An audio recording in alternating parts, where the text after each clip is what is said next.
Mi nombre es Gabriel Edgardo Yugdar y te invito a que me acompañes por este pequeño viaje a la historia de la Iglesia. Te invito a suscribirte y a ayudarme dándole un me gusta a este video. ¿Preparado para el viaje? Comencemos. Hola amigos, bienvenidos a este viajecito por la historia de la Iglesia. Hoy vamos a ver la famosa regla de Lérins y por qué es importante que tanto protestantes como católicos romanos la usemos en nuestro estudio, en nuestro quehacer teológico. ¿De dónde surge la regla de Lérins? Bueno, viene de Vicente de Lérins, que fue un monje. Vamos a viajar al siglo V. Murió aproximadamente en el 450, allí en Marsella. Fue un gran estudioso, un gran teólogo, monje, y en el 430 había muerto San Agustín. Dijimos que Vicente de Lérins muere en el 450. Bueno, después de la muerte de Agustín surge la polémica por aquellas especulaciones teológicas de Agustín acerca del predeterminismo divino o la predestinación de las personas, tanto sea para la condenación eterna como para la vida eterna o la salvación. Bueno, un grupo de monjes de esta parte de la Galia, de la zona de Marsella, no está muy conforme con lo que dice Agustín. Esto producirá un movimiento que posteriormente se le llamará semipelagianismo. Recordemos que el término semipelagianismo es un término anacrónico, porque en realidad este término se comienza a utilizar en el siglo XVI, ¿sí? Teodoro de Beza es el que comienza a utilizar este término, así que es totalmente anacrónico y fuera de lugar. Lo que sucede con estos monjes es que no estaban para nada de acuerdo con Pelagio, porque Pelagio había sido condenado por la Iglesia, pero tampoco estaban totalmente de acuerdo con estas especulaciones de Agustín. Claro, el semipelagianismo básicamente es aquel que dice que el primer paso hacia Dios lo da el hombre sin la necesidad de la gracia. Y una vez que el hombre da el primer paso, entonces viene la gracia a ayudarlo. Está la duda si Vicente de Lérins es muy complejo, porque si ustedes leen, depende del autor que lean, uno dirá que Vicente de Lérins estaba allí casi como semipelagiano. En realidad, no creo que ni Vicente de Lérins ni otro gran famoso que había allí, que era Juan Casiano. Juan Casiano fundó 2 monasterios en Marsella, también de esta misma época, que descolló, fue muy influyente en la vida monástica, tal es así que posteriormente nacerá luego, ¿no? Dijimos que Vicente de Lérins muere en el 450, pues bueno, en el 480 nace San Benito de Nurcia, que tanto auge dará al movimiento monástico con la famosa regla de San Benito. Pues bueno, Benito de Nurcia se va a inspirar mucho en Juan Casiano. Aquí yo tengo 2 libros que son las colecciones precisamente de las colaciones de Juan Casiano. Juan Casiano, al leerlo uno se da cuenta que no es semipelagiano, pero que tampoco está de acuerdo con Agustín. Ni Vicente de Lérins ni Casiano están de acuerdo con este extremismo que toma al final de su vida en este debate, porque en el debate San Agustín se va creciendo, pero claro, se pasa. Es decir, en el fragor de la lucha, en este debate con Juliano de Eclana, que era el defensor del pelagianismo, contra el cual la mayoría de los escritos dirige Agustín, cuando dice contra los pelagianos, casi todos ellos son dirigidos a Juliano de Eclana, que era el defensor. Ya Pelagio se había apartado, quedaba Juliano de Eclana defendiendo el pelagianismo. Contra él se trenza en lucha teológica Agustín.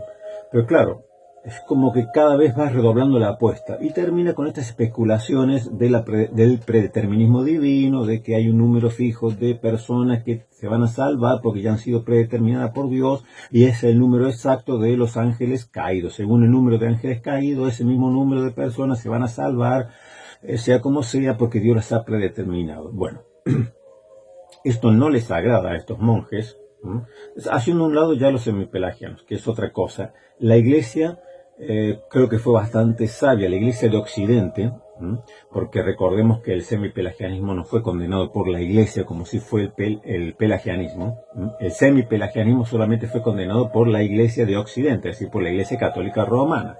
Se condenó luego en el siglo VI, ya a partir del sínodo de Arles a finales del siglo V y a siglo VI, en el concilio de Orange, en el segundo concilio de Orange, se condena el semipelagianismo, pero fue muy hábil la Iglesia porque no solo condena el semipelagianismo, sino que en estos mismos sínodos condena también el predeterminismo.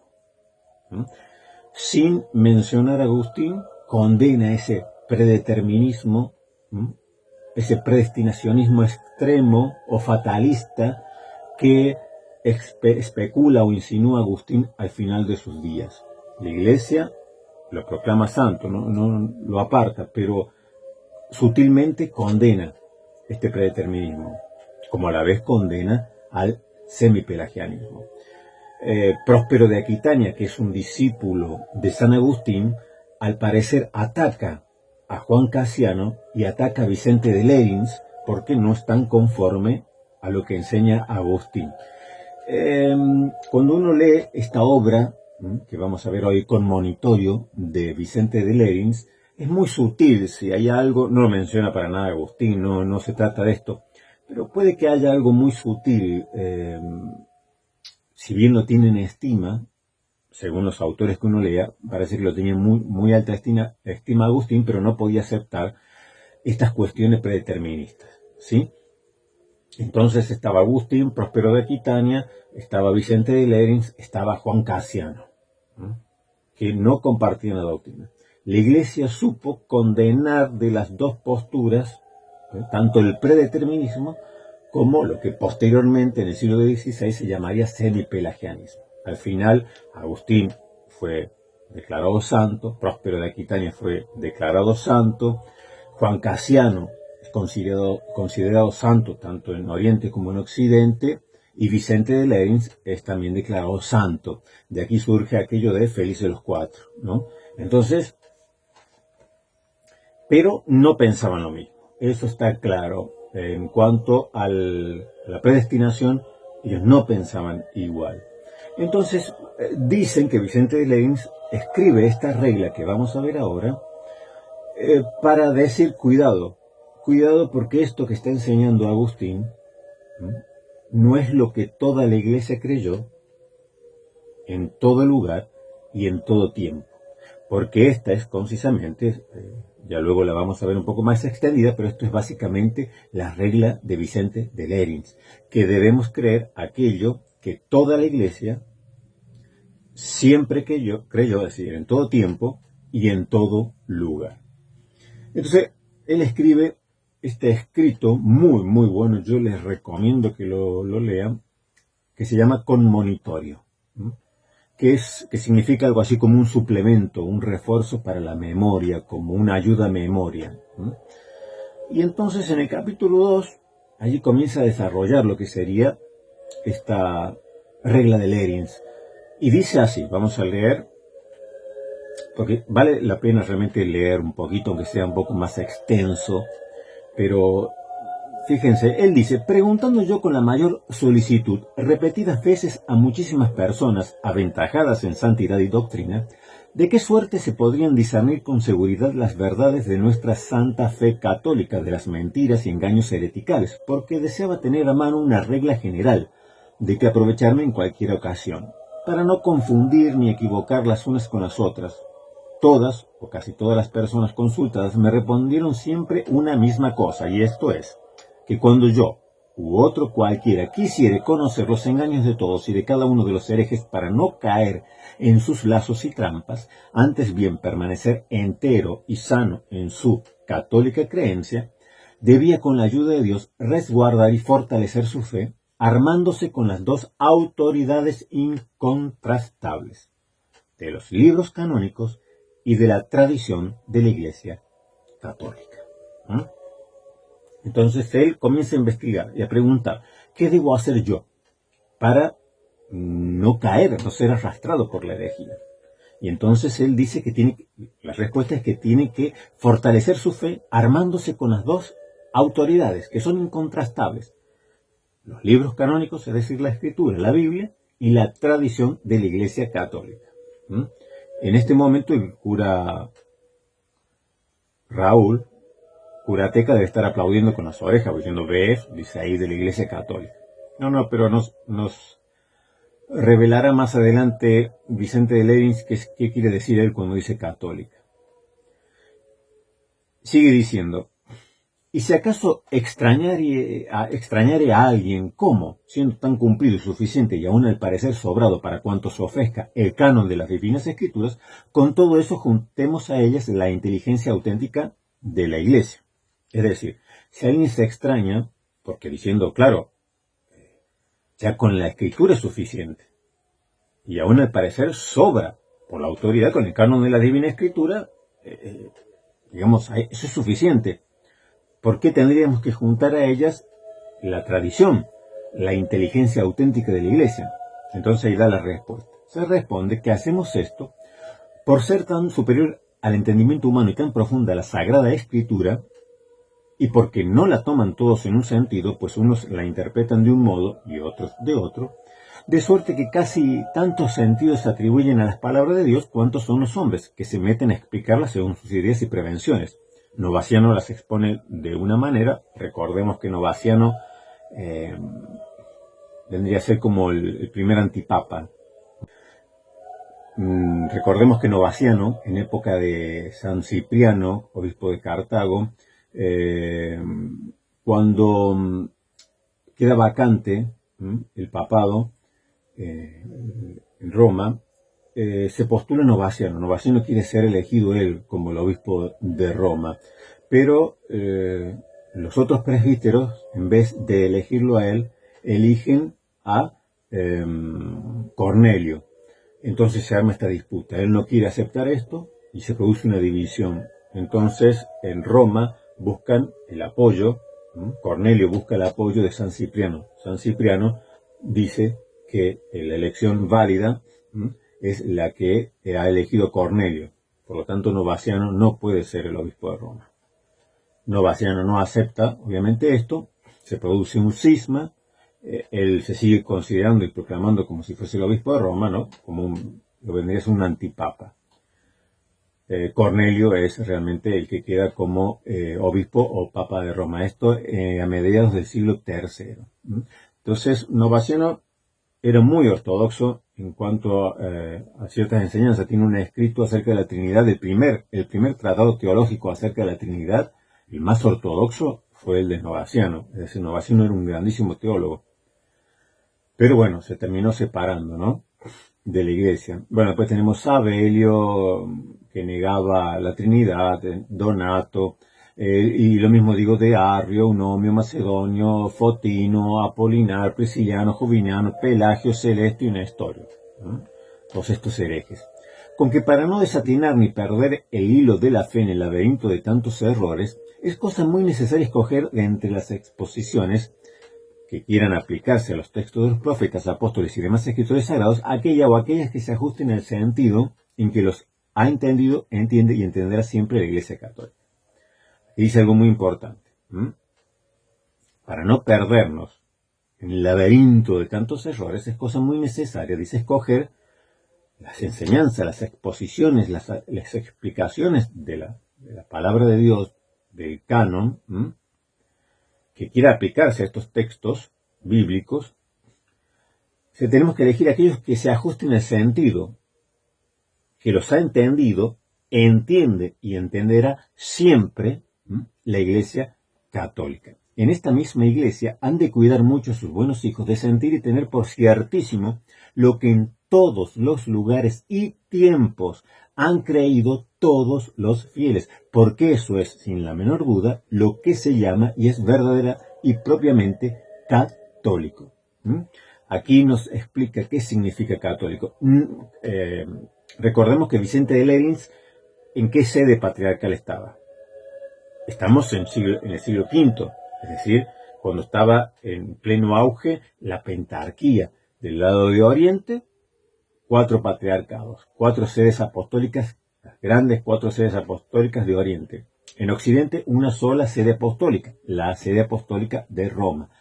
Como San Vicente de Lérins estaba en la Galia, por lo tanto estaba bajo la jurisdicción del obispo de Roma. Pero cuando habla de católico, no se está refiriendo a católico romano, a lo que está bajo la jurisdicción de Roma. Él dice que católico es lo mismo que universal. Por eso dice que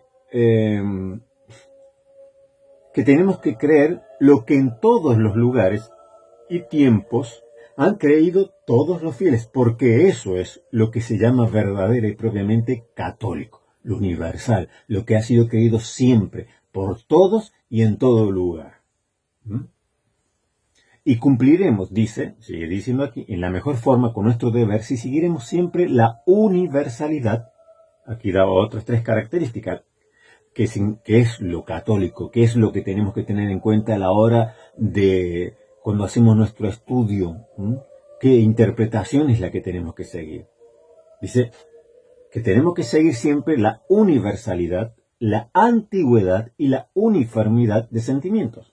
Y ahora pasa a explicar la universalidad teniendo la misma y única y verdadera fe que por la redondez del mundo confiesa la congregación de todos los fieles. Nos está refiriendo a una sede sola. Recordemos que en esa época el gobierno de la Iglesia estaba a cargo de los 5 grandes patriarcas o 5 grandes patriarcados de la cristiandad, lo que se denominaba la pentarquía. Roma era una parte, Roma era una de esos 5 patriarcados que conformaban la pentarquía que gobernaban la cristiandad. Entonces, en esa misma época, donde está en plena vigencia, en la plenitud, recordemos que la pentarquía hasta el siglo VI alcanzará su plenitud. Luego irá más o menos hasta que finalmente decae y se romperá en el siglo XI con la cisma entre Oriente y Occidente. Pero en el momento en que está hablando Vicente de Lérins, estaba en toda la plenitud la pentarquía, el gobierno de estos 5 patriarcas. Entonces dice que hay que tener en cuenta lo que se cree universalmente, no solo una parte, sino por la redondez del mundo, que confiesa la congregación de todos los fieles. Luego hay que tener en cuenta, dice, la segunda característica, la antigüedad, no apartándonos de nuestros mayores y santos padres, que creyeron lo que nosotros. Y finalmente la uniformidad de sentencias, abrazando como propios y convenientes a cada uno de los decretos de todos, o casi todos los sacerdotes y sus maestros que ha tenido la Santa Madre Iglesia. Entonces recuerden, cuando habla de católica se está refiriendo a la Iglesia Universal, a la que está en todo el orbe. Cuando él está hablando, en ese momento está gobernando la pentarquía. Él está bajo la sede de Roma, del obispo de Roma. Pero hay otros 4 grandes obispos o patriarcas que juntamente con el de Roma gobiernan, según cada uno en su jurisdicción, gobiernan la cristiandad. Pues él dice que hay que tener en cuenta lo que cree todo el orbe cristiano, toda la iglesia, porque esa es la iglesia católica, no solamente la romana, no solamente la antioquena, no solamente la constantinopolitana, no solamente la jerosolimitana, no solamente la alejandrina, sino las 5, la pentarquía, todo el orbe cristiano. ¿Qué cree? Eso es lo que nosotros debemos procurar creer. Más adelante, en el capítulo 3, se hace unas preguntas muy interesantes, ¿no? Hace preguntas y respuestas. Y dice, preguntarás, ¿qué ha de hacer un cristiano católico al ver que en las cosas de la fe no van por el mismo camino todos los hijos de la iglesia, sino que se apartan algunos pocos hacia otra creencia? Respondo que no se ha de arrimar entonces a esos pocos que deberá reputar por miembros apestados y corrompidos, sino proseguir junto con los demás que están sanos en la fe y componen el verdadero cuerpo místico de la Iglesia. Entonces, ¿qué pasa? Pregunta alguno si hay algunos miembros que se apartan hacia otra creencia, que no siguen esto, que es antiguo, que es universal, que todo lo ha creído todo el mundo en todas las épocas. Dice, apártate. Apártate y tenlos como si fueran miembros corrompidos. Pero sigue preguntando más. Pero ahora, ¿qué pasa si el contagio, tomando cuerpo y más fuerza, cunde? No ya por unos pocos, sino por muchos, y se teme que infeccione a la mayor parte y casi al todo de la Iglesia. O sea, ¿qué pasa si el error cunde de tal manera que ya no son unos pocos, sino que ya casi toda la Iglesia está creyendo en eso que está errado? ¿Cuál es la respuesta de Vicente de Lérins? Dice, entonces se ha de seguir no a los modernos, sean pocos o muchos, sino los fieles de la antigüedad, que ya no pueden ser engañados. Y ahora hace otra pregunta, va más allá. ¿Y si entre los antiguos hallaren 2 o 3 o pocas personas más que erraron en la fe? Y tal vez el común de una ciudad o de una provincia entera han errado. Deberá entonces preferirse, responde aquí Vicente, deberá entonces preferirse el sentir de esos indoctos y temerarios, el sentir y decretos de algún concilio general, que haya tocado y decidido el punto sobre que cae esa diferencia. Es decir, ¿qué pasa si en la antigüedad vemos que tampoco hay una cierta uniformidad, que hay algunos que piensan distinto y otros se enseñan de otra manera? Dice, bueno, busca si hay algún concilio general. Cuando se refiere a concilio general, se refiere a los concilios ecuménicos. Recordemos, no seamos anacrónicos, no nos salgamos de la época en que él está hablando. San Vicente de Lérins está hablando en el siglo V, cuando está en plena vigencia, en su plenitud, la pentarquía. Y los concilios generales, los concilios verdaderamente ecuménicos, son solo 7. Los 7 que realizó la Iglesia mientras estaba unida. Luego, a partir del cisma entre Oriente y Occidente, los concilios que puede hacer la Iglesia católica romana son exclusivamente católicos romanos, son parciales, no son totales, no son universales, no son ecuménicos. Por más que les llamen ecuménicos, no lo son, porque ya una gran parte de la cristiandad no participa en ellos. Por lo tanto, los concilios verdaderamente ecuménicos son solo los 7 concilios, que es el primer concilio, el de Nicea, en el 325, y el último, el 7º concilio, que se llama el segundo concilio de Nicea, en el siglo VIII. Hasta allí llega. No hay más concilio ecuménico. Entonces, él, obviamente que muere antes del último concilio, pero él dice, como en su época era eso normal, que hubiese concilios ecuménicos de toda la ecumenia, de todo el orbe, de todos los patriarcados, no solamente de Roma, sino de todos los patriarcados de Oriente, juntos. Entonces dice, bueno, si al mirar hacia atrás tienes dudas porque algunos padres, algunos maestros, algunos teólogos enseñaron una cosa y otros, busca lo que se definió en un concilio ecuménico. Y en el caso de no haber decisión de un concilio alguno general, se sigue preguntando, bueno, ¿qué pasa si es que no hubo un concilio que trató este tema? Y hallase diversidad y oposición entre los mismos antiguos en sus modos de decir acerca de las cosas de la fe. ¿Qué se ha de hacer? Responde, en tal caso se han de traer al recuento las sentencias de nuestros mayores sobre el punto, o puntos que se ventilan, para carearlos. Mira, aquí Vicente de Lérins, si ustedes se dan cuenta, no está diciendo que tienes que aceptar lo que han dicho y tragártelo y decir sí y amén. Está poniendo una responsabilidad en la persona. Dice que tú tienes que buscar, tú tienes que analizar, tú tienes que investigar. ¿Cuál es el sentido que se le da a la Biblia? Él pone siempre la escritura primero y en segundo lugar la tradición. Para iluminar con la tradición a la escritura en aquellas cosas que son difíciles de interpretar, para que cada uno interprete lo suyo. Entonces dice, te pone a ti la responsabilidad, dice que tú eres el que tienes que investigar, tú eres el que tienes que buscar si hay algún concilio ecuménico.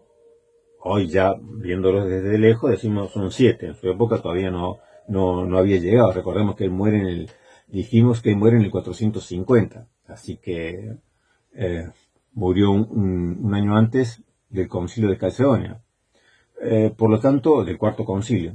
Así que, ¿qué hacemos? Bueno, busca dentro de los 7 concilios ecuménicos a ver si hay alguna sentencia sobre eso. Y si no lo hay, pues bueno, dice, tendrás que buscar en los antepasados, ¿no?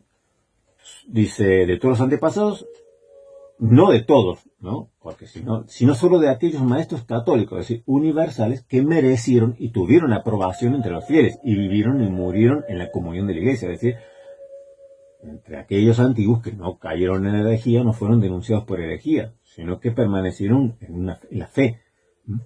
Y lo que después de ese cotejo conste, después de que tú, dice, carees, pongas frente a frente lo que dijo tal con lo que dijo cual, en ese careo, en ese cotejo, conste haber sentido no 1, 2 o 3 o poco más, sino todos o casi todos lo que uniforme, clara y perseverantemente tuvieron, escribieron y enseñaron.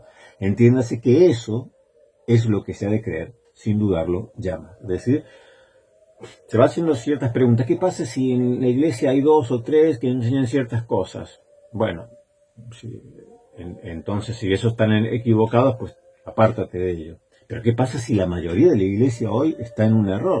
Vemos que no está siguiendo la ortodoxia. Bueno, entonces dice, olvídate de los modernos, ve hacia atrás, bien atrás, a las fuentes, y ve si en algún concilio ecuménico se ha resuelto este problema. ¿Y qué pasa si no hubo un concilio acerca de esto? O si esto no se resolvió en un concilio. Entonces busca a aquellos padres de la iglesia, aquellos teólogos, aquellos maestros, que hayan gozado de buena reputación, que hayan muerto en una vida de buena reputación y santidad, a ver qué enseñaban. Carea, ponlo frente a frente, a ver. Y lo que la mayoría haya creído y enseñado, entonces esto debes creer sin dudarlo y ya más. Y yo aquí a veces no entiendo a algunos evangélicos o protestantes que, siendo cosas que ya se han resuelto en los concilios, todavía siguen debatiendo. Por ejemplo, el tema de la Teotocos. Ya está, ya se resolvió en un concilio. No, siguen peleando, siguen discutiendo, siguen dándole vuelta, que no, que sí, que no, que sí, que si la madre de Dios, entonces si Dios tiene madre, la madre tiene que ser más grande que Dios. Eso es una falta de respeto a la inteligencia. O sea, a mí cuando alguien me explica esto, me está faltando el respeto, es decir, ¿te crees que yo no sé? O sea, si yo llamo María, madre de Dios, yo sé que María es una criatura, que no es más grande que Dios. O sea, yo entiendo lo que estoy diciendo en un sentido cristológico, lo entiendo y lo entiende hasta un niño. Entonces no hace falta que me diga, no, porque si tú llamas a María, Madre de Dios, quiere decir que la estás haciendo más grande que Dios o que la divinidad tuvo una madre que le dio origen. A ver, estas cosas ya se resolvieron en los concilios.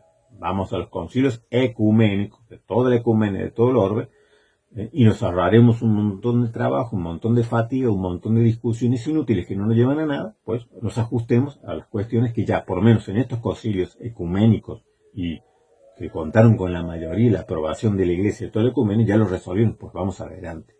Esto es lo que está diciendo Vicente de Lérins. Ahora en el capítulo 6, Vicente de Lérins nos da un ejemplo para esto. Dice, tomaré uno bien notable de la sede apostólica que voy a proponer para que vean todos muy claramente con qué cuidado y con cuánta fuerza y tesón defendieron los sucesores de San Pedro la entereza de su fe. Recordemos que aquí cuando se refiere a a la sede apostólica, se está refiriendo a Roma. ¿Por qué? Voy a tomar un ejemplo, dice, ¿no? Para que no se haga muy grande, tomar uno solo. Entonces, él dice, de la sede apostólica. Nosotros sabemos a qué sede apostólica pertenece a él. Se está refiriendo a Roma, su sede apostólica, la sede bajo la cual él está, ¿no? Como que él está en la Galia, pues la Galia está bajo la sede apostólica, la única sede apostólica que existe en Occidente, que es Roma. Entonces voy a proponer un tema para que vean todos muy claramente con qué cuidado y con cuánta fuerte tesón defendieron los sucesores de San Pedro la entereza de su fe. Bueno, yo cuando leí esto me pareció un poco raro, que decía, defendieron los sucesores de San Pedro la entereza de su fe. Y después, un poquito más abajo, dice el pontífice. Y a mí me sonó un poco extraño esto, ¿no? Entonces me fui al original. El original está en latín. no es que yo sepa el latín, pero tampoco hace falta, hoy en día con los traductores, tampoco hace falta ser una lumbrera, ¿no? Entonces, en la parte esta, veamos lo que dice. Dice, donde aquí habla, con qué cuidado y con cuánta fuerza y tesón defendieron los sucesores de San Pedro la entereza de la fe. En latín dice, Beatorum apostolorum, beata, successio, quanta visemper, quanto studio, quanta contenzione, defenderit susceptae semel religionis integritatem. No dice en ningún lado los sucesores de San Pedro. O sea, la traducción correcta sería, pero para que no se prolongue tomaremos uno en particular, y esto principalmente de la sede apostólica, para que todos vean con mayor claridad cuánta fuerza, cuánto empeño, cuánta contención ha defendido la integridad de la religión una vez recibida por la bienaventurada sucesión de los bienaventurados apóstoles. Es decir, el religioso, el sacerdote que tradujo esto, esta es una de las primeras traducciones que se hicieron de esta obra del latín al castellano. Resulta que en el original, Vicente de Lérins dice, para que veamos con cuánta fuerza, con cuánto empeño, los bienaventurados apóstoles, por medio de la bienaventurada sucesión, estos que recibieron esa herencia la han defendido. Es aquello como que dice, que dice Judas, ¿no? En la epístola de Judas, que contendáis ardientemente por la fe que una vez fue dada a los santos. Bueno, está diciendo San Vicente de Lérins que esa fe que fue dada una vez por los apóstoles, por medio de esta sucesión, ha sido defendida, ¿no? en esta sede. Por ejemplo, está hablando de Cerro. Pero en ningún lado dice los sucesores de San Pedro, como lo traduce este sacerdote. Es decir, esta traducción es muy antigua. O sea, debe ser de antes de 1900, por ahí. Si no es del siglo XIX, por ahí es la traducción. Este es un libro muy antiguo. Pero para que ustedes se den cuenta cómo, por eso les digo, nunca se crean los que les dicen. Porque imagínense que yo estoy debatiendo con alguien y alguien me presenta este libro y me dice eso, ¿no? Y me dice, ¿ves? Aquí dice San Vicente de Lérins en el siglo V, y aquí defendieron los sucesores de San Pedro. Está hablando de la sede apostólica de Roma, ¿ve? Son los sucesores de San Pedro. Claro, está en el libro. Yo ¿qué les voy a decir? En ese momento no podría refutarle nada. Pero claro, cuando uno va a las fuentes, por eso la importancia, pero mire qué contradicción. Estamos viendo San Vicente de Lérins, que nos dice siempre, tienes que ir a las fuentes, para saber la verdad, tienes que ir a las fuentes. Resulta que este señor que traduce esto, lo traduce del latín, lo modifica, lo altera, lo pervierte. Y si uno va a las fuentes se da cuenta que lo que él está escribiendo no tiene nada que ver con el original. Lo más curioso de todo es que la versión que yo tengo es bilingüe, es decir, está en latín, o sea que no hay que ir muy lejos, hay que ir al mismo libro, en la parte que está en latín, y después tiene una parte en castellano. Pues la parte en castellano, este sacerdote se le dio por poner, porque a él le salió el arco del triunfo, poner los sucesores de San Pedro, cuando allí no dice nada, simplemente dice en plural, los apóstoles, los Beatorum Apostolorum, los beatos, los santos apóstoles, por la beata successio, por la bendita sucesión, y cómo se ha defendido esta fe que ha sido transmitida una vez a los santos. Pues bueno, en el mismo libro encontramos un ejemplo de la importancia de ir a la fuente, de no quedarse nunca. Por eso yo siempre les digo capítulo, libro, autor, porque si a ti te lo tiran esto en un debate, te quedas callado, porque te quedas así asombrado. Pero si vas a la fuente te das cuenta que aún un traductor manipuló. Esto era muy habitual antes, yo siempre se lo digo, esto es muy habitual antes del Concilio Vaticano II.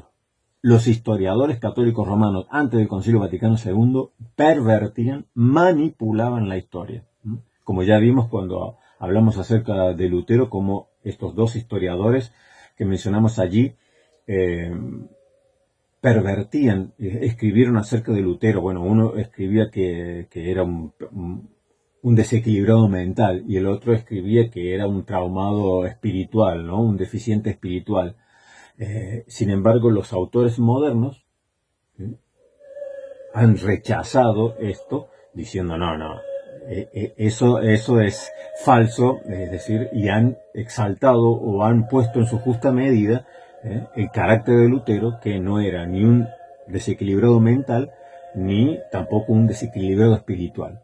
Pues, ¿quién hoy sigue con aquello que heredaron de lo antiguo, de antes del Concilio Vaticano II? Por ejemplo, el sacerdote Javier Olivera Rabasi, que siendo doctor en historia, sigue manipulando y pervirtiendo la historia, y en vez de utilizar los autores más modernos, que ya son mucho más equilibrados, que a partir del Concilio Vaticano II se quitó aquello de que manipulen a la gente, manipulando la historia, manipulando los datos, haciendo de los que no son católicos romanos unos monstruos.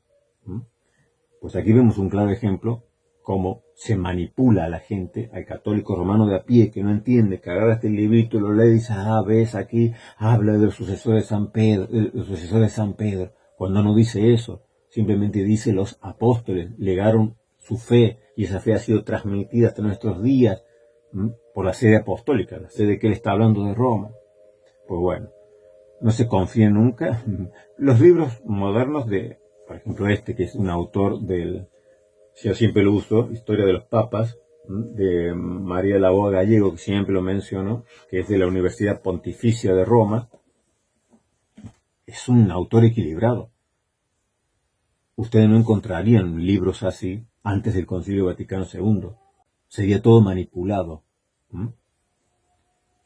Sin embargo, ahora se cambió esa concepción de pervertir la historia, de manipular la historia, de pervertir a Lutero, de hacerlo quedar como un loco. El único que sigue con esas tonterías es Rabasi. Los demás autores que ustedes pueden conseguir, ya la mayoría de los buenos autores, ya no hacen estas cosas, estas manipulaciones históricas. Ya no lo hacen. Bueno, el ejemplo que nos da, yo para resumirles un poco, el ejemplo que habla, es de la época precisamente de Cipriano, de Cartago. Cuando se hace un concilio en Cartago, precisamente, estaba el Papa Esteban en Roma. El Papa Esteban decía que no se debía rebautizar a aquellos que venían de la herejía, por ejemplo, del donatismo. No se debía rebautizar, sino que simplemente se lo debía recibir nuevamente.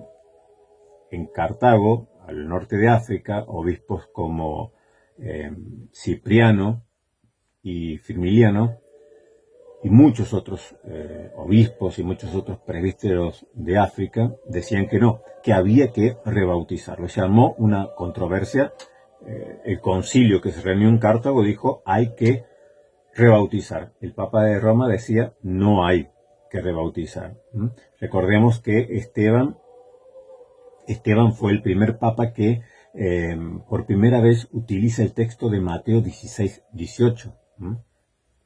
Tú eres Pedro y sobre esta roca edificaré mi iglesia. Es el primer papa que comienza estamos a mediados del siglo III. Esteban es el primer papa que comienza a reclamar que este texto se refiere a los sucesores de Pedro y que los sucesores de Pedro son los papas, que este texto se aplica a él.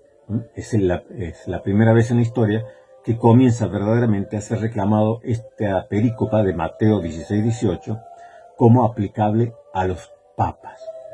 Entonces, a esta pretensión, Cipriano responde de esta manera. Esta respuesta la tomé de un libro de Agustín, o sea, está en el Tratado sobre el Bautismo que escribe San Agustín posteriormente. Él vuelve a tomar este texto de Cipriano y lo coloca, es decir, Agustín no lo pone como algo que está equivocado. Agustín está de acuerdo con que no hay que rebautizar. Ya Cipriano había muerto, obviamente, ¿no? Pero Agustín es lo que está de acuerdo porque al final termina prevaleciendo esta postura, la postura que defendía el Papa Esteban.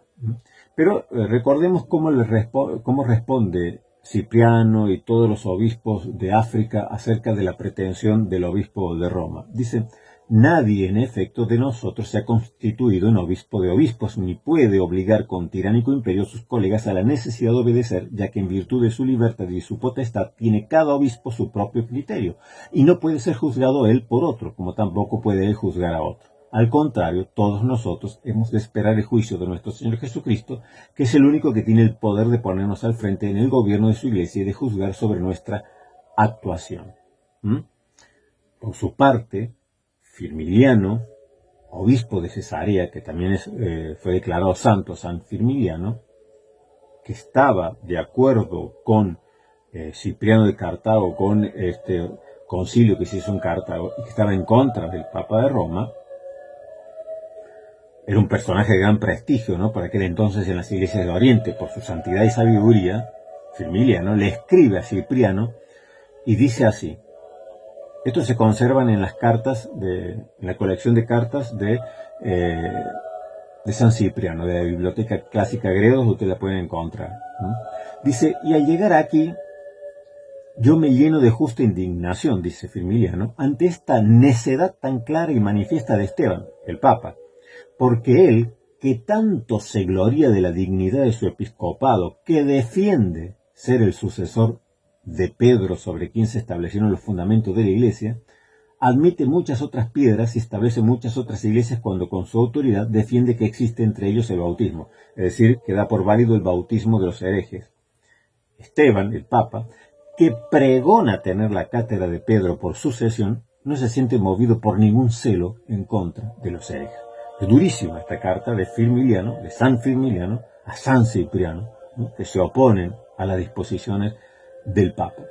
Y miren aquí como Firmiliano dice, él defiende ser el sucesor de Pedro, que pregona tener la cátedra de Pedro por sucesión. Entonces, ¿qué pasa con esto? Claro, Vicente de Lérins dice cómo al final el Papa, cómo triunfa al final la postura que defendía San Esteban. Claro, yo escuché a un católico diciendo, ¿ves? Yo decía, cuando leía esto, decía, claro, para que vean, cuando había un problema en la iglesia, cuando había una dificultad, una discusión teológica, el que tenía la última palabra era el Papa, porque aquí lo dice Vicente de Lérins. No, querido, no. Eso es una manipulación grosera de la historia lo que estás haciendo. San Vicente de Lérins toma un caso de su sede, de la sede bajo la cual estaba en jurisdicción, que es la sede de Roma, y nos cuenta esta cuestión. Pero en vida del Papa, o sea, cuando estaba Esteban vivo, no se le sometieron los obispos de África, no le obedeció Cipriano, no le obedeció San Firmiliano, siguieron practicando el rebautismo, aunque se oponía el Papa. O sea, nunca se sometieron a la autoridad. Y dicen estas cosas durísimas. Finalmente, tanto el Papa Esteban como Cipriano mueren mártires. Pero después, la iglesia va acomodando las cosas y termina predominando el que no se debía rebautizar. Es decir, no fue el Papa el que dijo, no señores, yo digo que no hay que rebautizar y punto, y se quedan callados la boca Cipriano y Firmiliano. No pasó eso. Se murieron los dos y la cuestión no se resolvió. Después, posteriormente, se termina resolviendo que no se rebautizara, que era la postura que mantenía el obispo de Roma. Pero los demás no le daban la razón por ser el obispo de Roma. Al contrario, murieron cada uno con lo suyo. Por eso San Vicente de Lérins nos dice que al final prevaleció la postura de Esteban, por ser más acorde con la tradición. Aunque no hubieran estado en su momento de acuerdo, Firmiliano, San Cipriano y los demás, muchísimos otros obispos y muchísimos otros presbíteros de África. Pero tengamos en cuenta el contexto, como les dije al principio. San Vicente de Lérins vivió en el siglo V. Vivió en el siglo V. Así que este apologista católico romano dice, ¿ves? Cuando había un problema en la iglesia, como si fuese que en toda la iglesia el que tenía la última palabra era el obispo de Roma. No. Aquí está hablando en la jurisdicción del obispo de Roma, pero ni aún en su propia jurisdicción, en Occidente, en la jurisdicción de Roma, ni aún ahí le hicieron absolutamente caso, sino que le dijeron, espera, aquí no hay obispo de obispos. Tú dices ser el sucesor de Pedro, tú te jactas de tener aquí la sede apostólica, la silla de Pedro. Pero en esto no estás en la verdad, le decían estos. Al final mueren todos en paz, también Esteban es declarado santo, Cipriano es declarado santo, Firmiliano también es declarado santo, y se resuelve luego que no hay que rebautizar. Pero vayamos a la época misma de San Vicente de Lérins. Recordemos que esto que hemos visto del Papa Esteban, de Cipriano, de Firmiliano, es del siglo III, mediados del siglo III. Vamos ahora a la misma época de Vicente de Lérins, a ver qué pasaba con los papas, a ver si es así, que el Papa tenía la última palabra. Dice en este libro de María Laboa Gallego, en la página 69, hablando del Papa Zósimo, que fue Papa del 417 al 418, muy poquito, un año fue Papa, fue breve, pero bueno, el Papa Zósimo, dice: los obispos africanos, otra vez conflicto con África, reunidos en concilio, condenaron la doctrina de Pelagio, y el mismo Inocencio I, es decir, el Papa anterior a Zósimo, respaldó la decisión de este concilio. Pero cuando sube Zósimo, dice que había recibido, no obstante, una apelación de Pelagio. Pelagio va y le llora al Papa Zósimo diciendo que se había arrepentido. Entonces, el Papa Zósimo dice que juzgó que que Pelagio se había arrepentido suficientemente de sus errores, por lo que juzgó que los obispos africanos debían reconsiderar su condena, es decir, que debían levantarle la condena a Pelagio.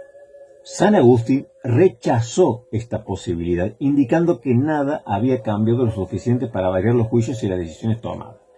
Recordemos que Agustín también era del norte de África. Entonces, de Hipona, del norte de África, era obispo. Sin embargo, Agustín rechaza esto que dice el Papa. Más tarde, los obispos africanos, escaldados, es decir, curado de espanto, escaldado es una palabra, ¿no?, es decir, pasado por agua hirviendo, los obispos africanos más tarde, cuando muere Zósimo, escaldados por lo que había sucedido, escribirán al sucesor del Papa Zósimo pidiéndole que no acogiese con tanta facilidad las apelaciones de los descontentos africanos, ni enviase a África legados ni ejecutores de sus sentencias, porque esta costumbre no había sido aprobada por ningún concilio. En tiempos de Vicente de Lérins, todavía, fíjense lo que hacen los obispos de África. Le dicen al Papa: muchacho, cuando nosotros condenemos a alguien, excomulguemos a alguien, o apartemos a alguien de su obispado, si es un presbítero, de su puesto, no reciban ustedes con tanta liviandad allí y le levanten la condena en Roma, sin consultarnos a nosotros. Y tampoco envíen legados, es decir, no envíes un representante del Papa a querer imponer vuestra opinión sobre nosotros, porque esta costumbre no ha sido aprobada por ningún concilio. O sea, no es que el Papa levantaba el dedo y decía: esto se tiene que solucionar de esta manera, este tiene razón, usted no. El Papa levantó el dedo, dijo: Pelagio tiene razón, se arrepintió, levántenle la sanción. Los obispos dijeron: no. Aún el mismo Agustín dijo: no, estás equivocado. Y luego le dicen, porque Zósimo murió, entonces le dicen al próximo Papa: no nos envíen legados papales a querer imponernos vuestras decisiones. Nosotros tomamos nuestras propias decisiones. Porque eso de que envíes papados a decirnos lo que tenemos que hacer, eso no ha sido aprobado en ningún concilio. Y esto estamos hablando del siglo V.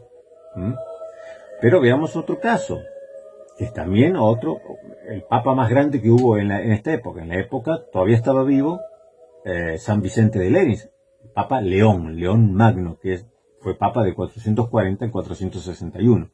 Dice también Laboa Gallego, recordemos, esto es un autor católico romano, de la Universidad Pontificia de Roma. León Magno fue el Papa más importante del siglo V, el siglo donde vivió Vicente de Lérins. Bueno, allí en el Concilio de Calcedonia, recuerden ustedes que tuvo el problema, tanto en Éfeso, luego en Calcedonia, con los nestorianos, luego con los eutiquianos, los monofisitas. Entonces, para el concilio de Calcedonia, el más concurrido en la antigüedad, León presenta el tomo, ¿no? El tomo Flaviano se conoce porque el patriarca de Constantinopla se llamaba así, Flaviano.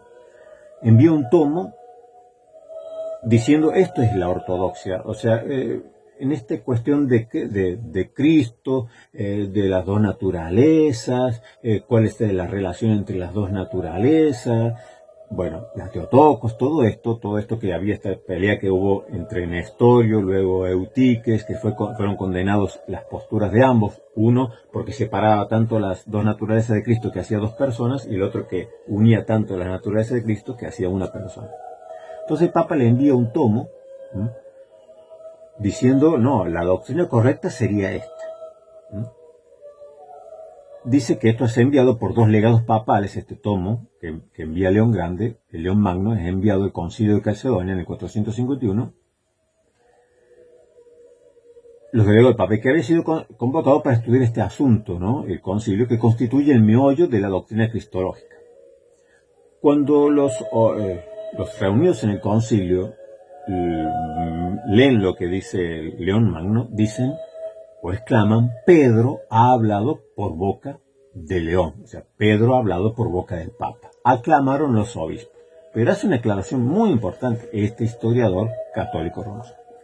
Pero esta afirmación, dice, aunque declaraba la apostolicidad, obviamente, de la sede episcopal romana, porque recordemos, era una sede apostólica, la única sede apostólica de Occidente. En Oriente había 4 grandes sedes apostólicas. Dice, aunque declaraba la apostolicidad de la sede episcopal romana, no significó necesariamente que el concilio aceptase lo dicho simplemente porque había hablado el Papa, sino probablemente porque consideraron que lo que había enseñado el Papa era la verdad. Es decir, cuando los delegados papales presentan en el concilio este tomo que envía León diciendo esta es la doctrina correcta, la doctrina ortodoxa, cuando leen esto, aclaman, Pedro ha hablado por boca de León. Es decir, esto es lo correcto. Pero no es lo correcto porque lo ha dicho el Papa, sino que lo que dice el Papa es lo correcto. ¿Se entiende? Es decir, no es que lo aceptaron porque lo decía el Papa, sino que al leerlo dijeron, de verdad que Pedro ha hablado por la boca de León.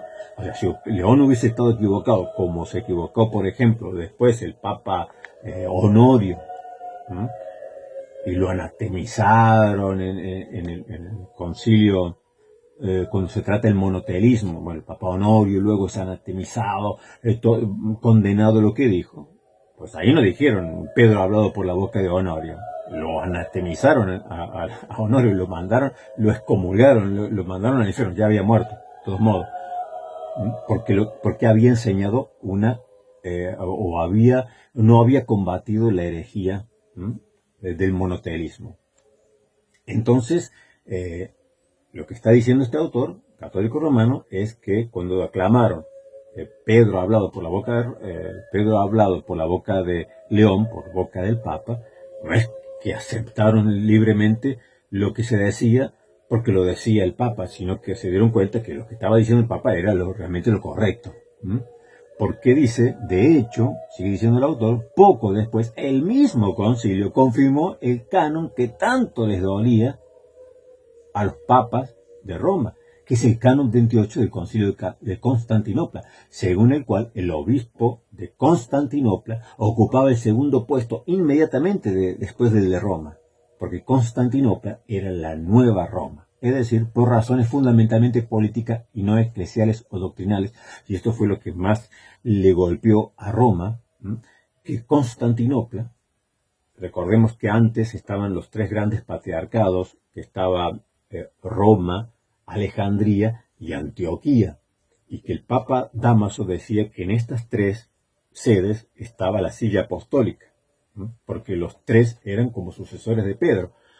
Roma porque había estado Pedro allí en su muerte, Antioquía porque allí en las escrituras vemos que Pedro ejerció su ministerio en Antioquía de Siria, y Alejandría porque se decía que había sido fundada por Marcos, discípulo de Pedro. Entonces el Papa Dámaso decía que en estas 3 sedes estaba la silla apostólica, la silla de Pedro, la silla petrina, ¿m? Y que Pedro estaba allí. La autoridad de Pedro estaba en estos tres patriarcas o estos tres obispos de esta gran sede que el canon sexto del primer concilio de Nicea había hablado, ¿no? Que menciona estas tres grandes sedes con sus jurisdicciones. Pues bueno, en el concilio de Constantinopla, en el segundo concilio de Constantinopla, claro, emerge la nueva Roma, fundada por Constantino, Constantinopla. Y de golpe aparece Constantinopla y desplaza a Antioquía de Siria y desplaza a Alejandría y se pone inmediatamente allí, pegado a Roma. Pero no dice que ocupa ese segundo lugar por cuestiones doctrinales o por cuestiones porque allí la fundó Pedro, porque la fundó un apóstol tal cual, aunque después dirán que Constantinopla, la iglesia de Constantinopla fue fundada por el hermano de Pedro. Había que meterlo a Pedro como fuese.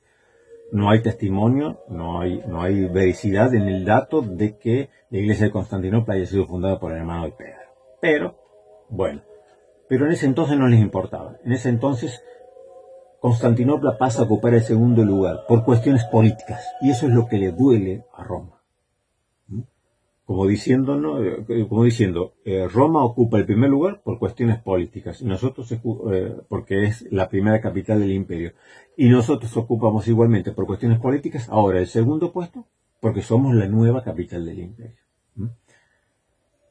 Roma no quería que se confirmase este canon 28 del concilio de Constantinopla. Sin embargo, en el concilio de Calcedonia, en el mismo concilio donde dice Pedro ha hablado por la boca de Roma.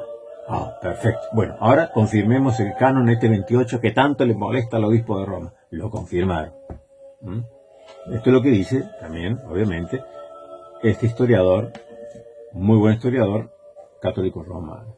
Por último vamos a leer en este libro de Conmonitorio de San Vicente de Lenis, vamos a leer un pequeño fragmento en el capítulo 20. Yo les recomiendo que lean este libro porque es excelente. Hoy se consigue el Conmonitorio, una buena traducción se consigue, es un libro pequeño así que es a muy buen precio. En el capítulo 20 dice Vicente de Lérins: en atención a la certeza y seguridad de la doctrina que hemos dado, solo aquel que se deberá tener por verdadero y legítimo católico, que ama la verdad de Dios, entendamos, católico, lo que dijo Vicente de Lérins, se refiere a todo cristiano de todo el orbe, de la iglesia, de todo lugar, que ama la verdad de Dios, a la cabeza de la iglesia, que es Cristo. Yo pensé que aquí cuando iba a leer que decía Vicente de Lérins, a la cabeza de la iglesia, que es el Papa, y no, dice a la cabeza de la iglesia, que es Cristo, y a su cuerpo místico. Siempre habla Vicente de Lérins del cuerpo de Cristo como cuerpo místico, cuerpo espiritual, que componen todos los fieles.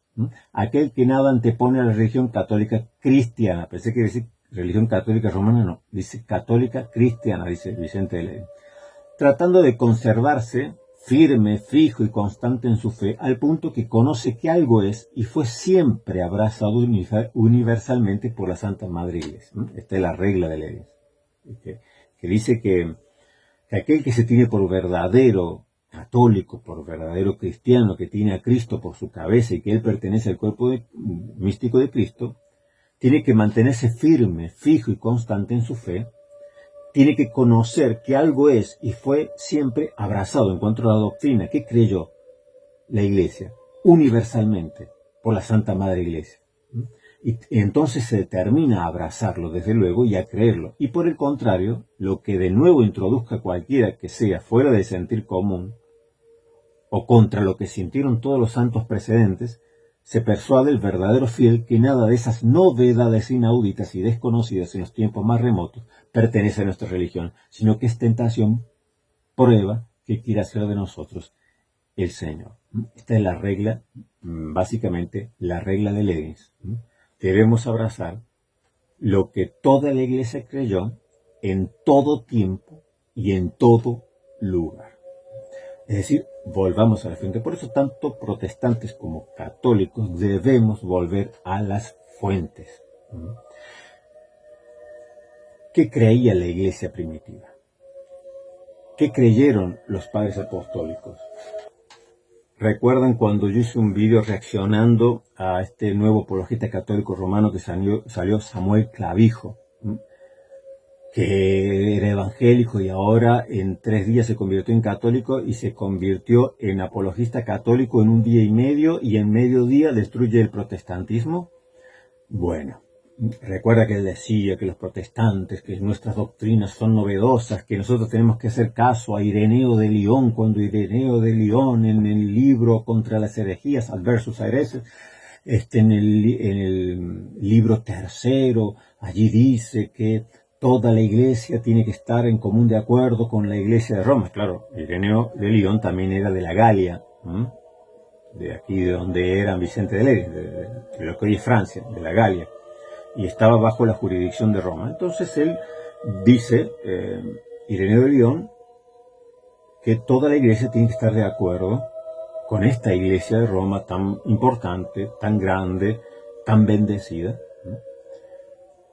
Y yo le decía a este apologeta católico romano, amén, yo soy el primero que estoy de acuerdo, que debemos estar de acuerdo con la iglesia de Roma, pero con la iglesia de Roma del 2.º siglo, no con la iglesia de Roma del siglo XXI. Demuéstrame que la iglesia de Roma del 2.º siglo creía lo mismo que cree hoy la iglesia católica romana del siglo XXI. Y vamos a ver quiénes están más cerca de lo que creían los cristianos de la Roma del 2.º siglo, si los evangélicos o los católicos romanos. Aquí están los padres apostólicos. Yo decía, aquí están los padres apostólicos. Muéstrame aquí todas tus doctrinas. Tú dices que nuestras doctrinas son novedades, pues muéstrame las tuyas. A ver si la vas a encontrar aquí en los padres apostólicos. Que es necesario creer en la Inmaculada Concepción de María, porque si no lo crees eres anatema.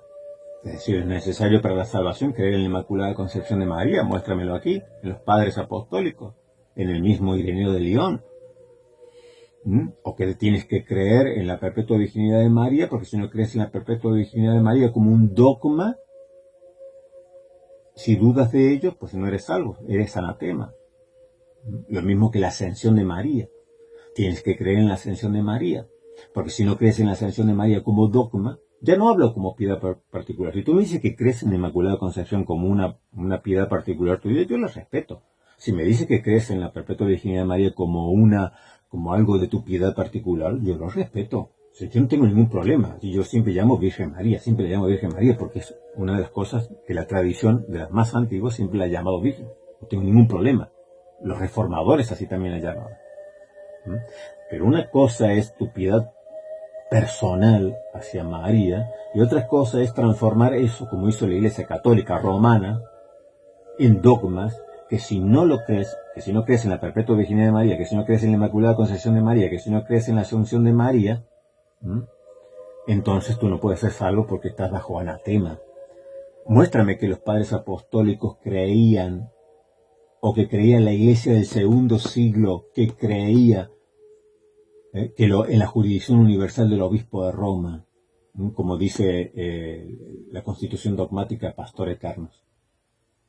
Muéstrame que los padres apostólicos creían que el obispo de Roma tenía la jurisdicción universal en el 2.º siglo, cuando este libro, por ejemplo, y otros eruditos católicos romanos dicen que hasta mediados del siglo II, hasta el 140, 150, no había un episcopado monárquico en Roma, que Roma fue la última en adoptar este sistema de un obispo, que la Iglesia de Roma se gobernó hasta el 140, 150 con un conjunto colegiado de presbíteros y no con un obispo. Así que aquello de que Lino era el Papa, no existió. Sí que puede existir Lino, sí que, como dice él, pero que eran presbíteros. A lo mejor era el más famoso de ese grupo de presbíteros, pero nunca se gobernó la Iglesia en los 140 primeros años. La Iglesia de Roma nunca se gobernó con un Papa, con un obispo. Eso es a partir de mediados del siglo II. Eso está demostrado por los historiadores católicos romanos, no lo digo yo, no es una falacia. Entonces, yo le decía a este apologeta católico romano, perfecto, yo estoy totalmente de acuerdo, soy el primero que dice amén a las palabras de Ireneo de Lyon, que dice que debemos estar de acuerdo con la Iglesia de Roma, con la sede de Roma. Perfecto. Yo soy el primero que digo amén. Con la Iglesia de Roma del 2.º siglo yo quiero vivir continuamente estando de acuerdo. Ahora muéstrame tú que tus doctrinas la creían ellos. Muéstrame tú que la Iglesia de Roma del segundo siglo creía en la infalibilidad papal. Eres tú que me tienes que mostrar que esas no son novedades teológicas. Yo quiero volver, el protestantismo y el evangelicalismo se trata de eso. Volvamos a las fuentes, apliquemos la regla de Lerin. ¿Qué es lo más antiguo? ¿Qué es lo más antiguo? Entonces eres tú el que dice que nosotros tenemos novedades teológicas. Yo te digo, no, yo estoy de acuerdo con la Iglesia del segundo siglo, yo estoy de acuerdo con los padres apostólicos. Muéstrame tú donde los padres apostólicos, por ejemplo, practicaban la Santa Cena y solo le daban el pan y le negaban la copa de vino, como hace la Iglesia Católica Romana hoy, en la mayoría de las partes, salvo en el camino neocatecumenal de Kiko Argüello, donde él pidió que se pudiera dar tanto el pan y el vino. Los demás solamente te dan el pan. Muéstrame tú donde la Iglesia del segundo siglo daba la Eucaristía solamente de pan y negaba la copa de vino. Muéstrame en la Iglesia de Roma del segundo siglo, en esa Iglesia de Roma, en la cual Ireneo de León dice que debemos estar todos de acuerdo. Muéstrame dónde adoraban el pan, la transubstanciación. Porque una cosa es creer en la presencia real y otra cosa es adorar al pan, adorar a la hostia. Muéstrame donde había allí hostia sangrante en la Roma del segundo siglo. Pues hay un montón de cosas que tendrían que demostrarnos los católicos romanos, los apologistas. Y entonces ahí podríamos decir, a ver, ¿quién aplica mejor la regla de Lerin? Claro que yo la aplico, claro que me interesa. Y yo trato de aplicarla siempre. Lo más antiguo. A ver, padres apostólicos, ¿dónde? ¿Dónde dice esto? ¿Dónde dice aquello? ¿Dónde dice Inmaculada Concepción de María que es necesario creerla para ser salvo? ¿Dónde dice la Virginidad Perpetua de María que hay que creerla para ser salvo porque si no está bajo anatema? ¿Dónde dice que la Asunción de María hay que creerla bajo anatema? ¿Dónde que no pertenece a la piedad popular o una piedad personal que se respeta, sino que es obligación creer todo esto? Como dogmas. Que si no lo crees, estás frito, te vas al infierno. ¿A dónde creen lo que dice el pastor Eternus en la primacía y supremacía de jurisdicción universal del obispo de Roma y que el obispo de Roma cuando habla es cátedra es infalible? ¿A dónde lo dice? Los padres apostólicos, la iglesia primitiva.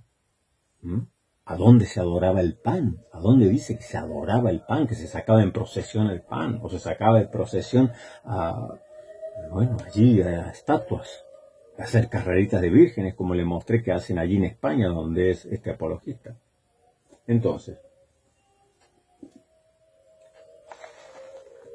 Vicente de Lérins dice que tú tienes que hacerlo. Tú tienes que ir a las fuentes, tienes que buscar lo más antiguos, cotejarlos, hacer un careo entre ellos, y ser honesto. A ver, ¿qué creía la iglesia primitiva? ¿Qué creía la mayoría de los padres de la iglesia? En el primer siglo, en el segundo siglo, en el tercer siglo. Aún vemos que en el quinto siglo, aún vemos que cuando Vicente de Lérins vivía, no se practicaban las cosas que, por ejemplo, como ellos reaccionaban ante el obispo de Roma.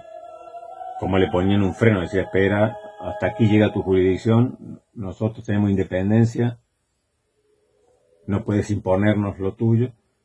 Aún como en el concilio de Calcedonia dicen, Pedro ha hablado por la boca de Roma porque lo que ha dicho es ortodoxa, pero ahí nomás dice, no, pero es que el obispo de Constantinopla tiene igual rango. Lo pone de inmediatamente detrás, pero a la vez con igual rango, porque esta Roma es la primera capital, la primera Roma, y Constantinopla la segunda Roma. Es decir, el obispo de Constantinopla tiene la misma importancia que el obispo de Roma, solo lo diferencia una primacía de honor, pero no de jurisdicción. El canon 28, que da por tierra, destruye todas las pretensiones del obispo de Roma. Bueno, claro, hay que ir a los antiguos. Esta regla de Lérins ya había sido dicha de alguna manera antes por Agustín, ¿no? Agustín, esto lo podemos encontrar precisamente en sus escritos contra los pelagianos, en la réplica Juliana. Agustín lo decía de esta manera: mas, aunque la razón fuera incapaz de comprender y la palabra impotente para expresar una realidad, sería necesario considerar verdadero lo que desde toda la antigüedad cree y predica la verdadera fe católica en toda la iglesia. Desde toda la antigüedad, todos creen toda la iglesia. Es la regla de Lérins, lo que toda la Iglesia, en todo tiempo y en todo lugar, ha creído.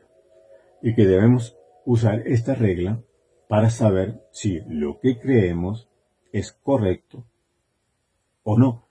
Aunque él dice, aunque todos los modernos estén enseñando otra cosa y se hayan desviado, pues entonces dice, deja a los modernos y vete a las fuentes, vete al principio, a la escritura. Pon en primer lugar la escritura, aunque es suficiente, aunque es completa, pero sin embargo, para que cada uno lo interprete de una manera distinta, alúmbrala con la luz de la tradición. Pero no la tradición que te dicen ahora, no, esto lo recibimos por tradición, y tú no sabes de dónde salió, no. Averigua, vete al principio. ¿Qué creía la iglesia del primer siglo? ¿Qué creía la iglesia de Roma del segundo siglo? Del tercer siglo? ¿Qué creía? Y entonces allí, una vez que cotejes y mires qué creían los padres apostólicos, los padres de la iglesia, entonces allí, teniendo en cuenta lo que todos creyeron, no solo en Occidente, no solo en Roma, sino en toda la cristiandad. Recordemos que cuando Vicente de Lérins enseña esto, estaba en plenitud la pentarquía, donde estaban los 5 grandes patriarcas que gobernaban no solamente el obispo de Roma gobernaba en su jurisdicción occidental, pero en las otras jurisdicciones estaban los otros obispos, y los 5 gobernaban toda la cristiandad, y no se podía hacer nada si no estuviesen los 5 de acuerdo. No es que uno decía, bueno, a mí me parece esto, yo digo esto, no. Cuando alguien presentaba de estos 5 obispos un planteamiento, tenía que ser aprobado por el resto. Así, de esta manera, lo que se creyese estaba avalado por toda la cristiandad. Bueno, estimados, espero que les sea útil, que usen esta regla que es muy, muy preciosa, muy valiosa, la regla de Lérins, que nos va a mantener siempre dentro de la ortodoxia. Siempre habrá cosas que a lo mejor no lleguemos a un común acuerdo, pero por lo menos entre católicos y protestantes, yo si tengo que dialogar con un católico, le voy a decir, bueno, partamos de la regla de Lérins. Busquemos lo que toda la iglesia creyó, en todo tiempo y en todo lugar. Y entonces de allí podemos edificarnos en un diálogo que enriquezca, porque en lo demás vas a estar encerrado en lo tuyo, yo voy a estar encerrado en lo mío, no vamos a edificarnos en nada. Si queremos edificarnos, hagamos lo que dice Vicente de Lérins. Olvidemos de lo moderno, vamos bien atrás, a las fuentes, y de allí comencemos a investigar qué es lo que creían universalmente. Que el Señor los bendiga y nos reencontramos en el próximo viaje por la historia de la iglesia. Una cosita más, voy a abrir un nuevo canal.